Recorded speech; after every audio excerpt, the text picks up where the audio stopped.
अस्सलाम वालेकुम। आज मेरा हम नाम रमशा अय्यूब सुल्तान है और अलैहिस्सलाम आज का हम वाक़या अय्यूब सुनेंगे। अलैहिस्सलाम का वाक़या सुनेंगे। अय्यूब अलैहिस्सलाम अल्लाह के एक ऐसे नबी थे जिनको अल्लाह ने बहुत आजमाया, पर अय्यूब अलैहिस्सलाम ने इतना बेहतरीन सब्र किया बेशक कि उसकी मिसाल अल्लाह ने कुरान में दी है। अगर आपको प्रॉफिट सीरीज में इंटरेस्ट है तो प्लीज मेरे चैनल को सब्सक्राइब कर लीजिए। चलिए शुरू करते हैं with the real life story of prophet Ayyub अलैहिस्सलाम।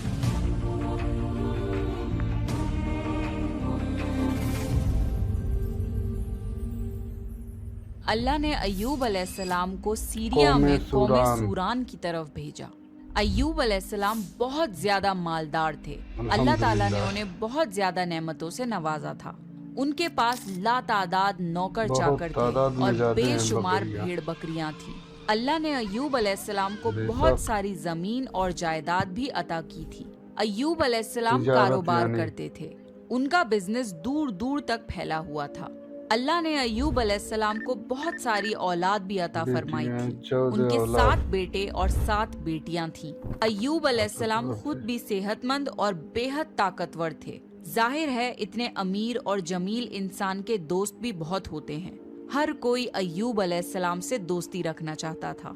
अल्लाह ने अय्यूब अलैहिस्सलाम को बेशुमार नेमतों से नवाजा था और रूह जमीन पर अय्यूब अलैहिस्सलाम नेमतों से माला माल शख्स थे।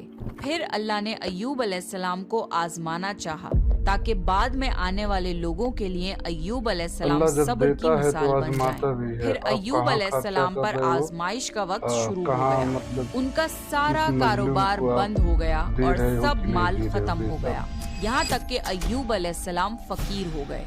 अय्यूब अलैहिस्सलाम की जिंदगी ही में उनकी सारी औलाद मर गई। औलाद का खो जाना बहुत बड़ा गम होता है।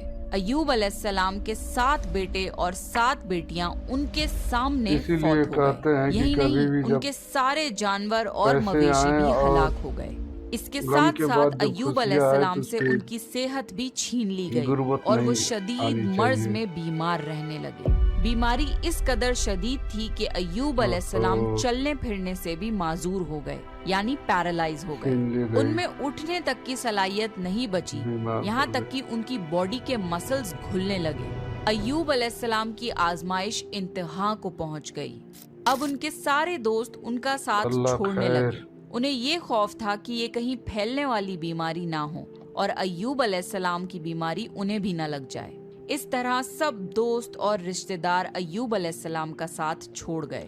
अय्यूब अलैहिस्सलाम की खिदमत के लिए बस उनकी बीवी रह गई। वो बहुत वफादार बीवी थी। वो अय्यूब अलैहिस्सलाम की खिदमत करती थी, उन्हें खिलाती पिलाती थी और उन्हें नहलाती भी थी। फिर नौबत यहाँ तक पहुँची कि सारा माल बिल्कुल खत्म हो गया। बेचने के लिए भी कुछ नहीं बचा था। फिर अय्यूब अलैहिस्सलाम की बीवी ने लोगों के घरों में नौकरानी का काम करना शुरू किया ताकि कुछ कमा कर ला सकें और अपने शौहर की दवाई और खिदमत पर खर्च कर सकें। अय्यूब अलैहिस्सलाम पर ये आजमाइश 1-2 महीने नहीं बल्कि पूरे 12 साल जारी रही। एक रिवायत के मुताबिक आजमाइश का ये अरसा 18 साल था। अल्लाहु आलम। अय्यूब अलैहिस्सलाम इतने लंबे अरसे तक सब्र करते रहे। उन्होंने कभी किसी से शिकवा तक नहीं किया। साल दर साल ऐसे ही गुजरते रहे। अय्यूब अलैहिस्सलाम की बीवी ने उनसे अर्ज किया कि आप अल्लाह के रसूल हैं। अगर आप अल्लाह से दुआ करें तो वो आपकी बीमारी को खत्म कर देगा और आपके हालात को बदल देगा। अय्यूब अलैहिस्सलाम ने अपनी बीवी से फरमाया। उनकी बीवी ने जवाब दिया 80 साल। ये सुनकर अय्यूब अलैहिस्सलाम ने फरमाया, मुझे अल्लाह से दुआ करते हुए शर्म आती है क्योंकि जितना अरसा खुशहाली में रहा अभी उतना अरसा बीमारी और तंग दस्ती में नहीं गुजरा। इसलिए मैं अभी ये दुआ नहीं करूँगा कि अल्लाह मुझे शिफा अता कर दे या मेरी इस हालत को बदल दे जब तक 80 साल न गुजर जाए। जिस तरह मैंने नाजो नेमत में 80 साल गुजारे हैं उसी तरह मैं 80 साल इस बीमारी और तंगदस्ती पर सब्र करता रहूंगा। ये सुनकर अय्यूब अलैहिस्सलाम की बीवी मायूस हो गई क्योंकि उन्हें यकीन था कि अगर अय्यूब अलैहिस्सलाम अल्लाह से दुआ कर लें तो ये आजमाइश फौरन खत्म हो जाएगी। अब नौबत यहाँ तक आ गई थी कि लोगों ने अय्यूब अलैहिस्सलाम की बीवी को काम देने से इनकार करना शुरू कर दिया था। اس ڈر سے کہ کہیں ایوب علیہ السلام کی بیماری ان کی بیوی کے ذریعے ان لوگوں کو بھی نہ لگ جائے۔ حالات اتنے خراب تھے کہ ایک دن ایوب علیہ السلام کی بیوی کو اپنے بال کاٹ کر بیچنے پڑے تاکہ انہیں گھر خرچ کے لیے کچھ پیسے مل جائیں۔ یہ دیکھ کر ایوب علیہ السلام کو بہت زیادہ تکلیف ہوئی اور انہوں نے اللہ سے دعا کی، یا اللہ مجھے بیماری لگ گئی ہے اور تو رحم کرنے والوں سے زیادہ رحم کرنے والا ہے، مجھے آزمائش نے آ لیا ہے اور تو ارحم الراحمین ہے، میری حالت کو تو ہی بہتر جاننے والا ہے۔ اللہ نے ایوب علیہ السلام کی دعا کو فوراً قبول کر لیا اور ان کی آزمائش ختم کر دی۔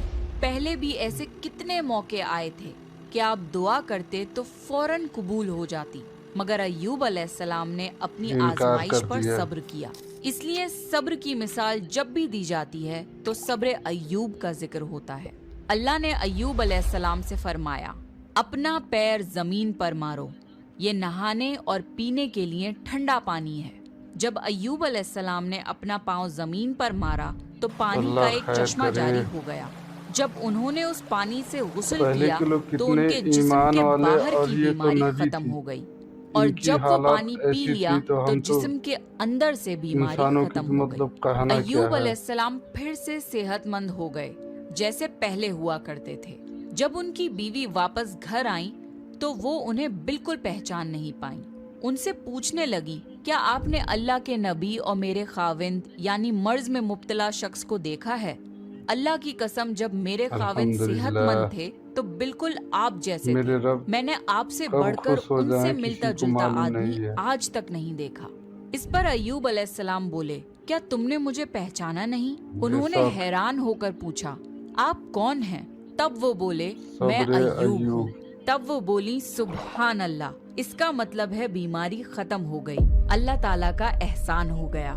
اللہ نے ایوب علیہ السلام کی بیوی کو بھی جوانی لوٹا دی، کیونکہ انہوں نے بھی اللہ کی آزمائش پر بہترین صبر کیا تھا۔ اس کے بعد اللہ نے انہیں پھر سے اولاد عطا کری۔ ان کے یہاں 26 بیٹے بیٹیاں ہوئے۔ ایک روایت میں ہے کہ 26 صرف بیٹے تھے، بیٹیاں الگ سے تھیں۔ محمد صلی اللہ علیہ وسلم نے فرمایا، جب ایوب علیہ السلام غسل فرما رہے تھے تو ان پر سونے کی ٹڈیوں کی برسات ہونے لگی۔ اللہ ایوب علیہ السلام کو غسل کرنے کے دوران ہی نوازنے لگا۔ ایوب علیہ السلام نے ان سونے کی ٹڈیوں کو اپنے کپڑوں میں جمع کرنا شروع کر دیا۔ اس پر اللہ نے فرمایا، اے ایوب، کیا میں نے تمہیں مالدار نہیں بنا دیا اور اس نئے نازل ہونے والے مال سے بے پرواہ نہیں کر دیا؟ ایوب علیہ السلام نے عرض کیا، جی ہاں میرے پروردگار، لیکن میں آپ کی رحمت اور برکت سے تو بے پرواہ نہیں ہو سکتا۔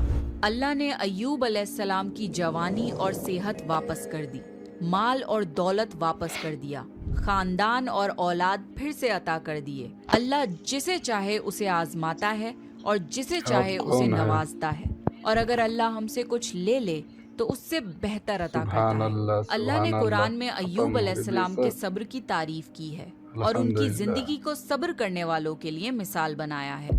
آزمائش ہر کسی کی زندگی میں آتی ہے، پر اللہ یہ دیکھنا چاہتا ہے کہ مشکل وقت میں ہمارا کیا رویہ ہوتا ہے اور ہمارا ایمان کتنا مضبوط رہتا ہے۔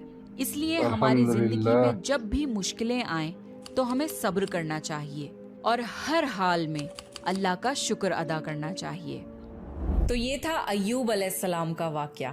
ایوب علیہ السلام سے ہمیں یہ سیکھ ملتی ہے کہ ہمارے اوپر کوئی بھی مصیبت کیوں نہ آ جائے، ہمیں اس پر صبر کرنا چاہیے اور ہر حال میں اللہ کا شکر ادا کرنا چاہیے۔ نیکسٹ آپ کون سے پروفٹ کی سٹوری سننا چاہتے ہیں پلیز کامنٹ کر کے بتائیے۔ اگر آپ کو پروفٹ سیریز میں انٹرسٹ ہے تو پلیز میرے چینل کو سبسکرائب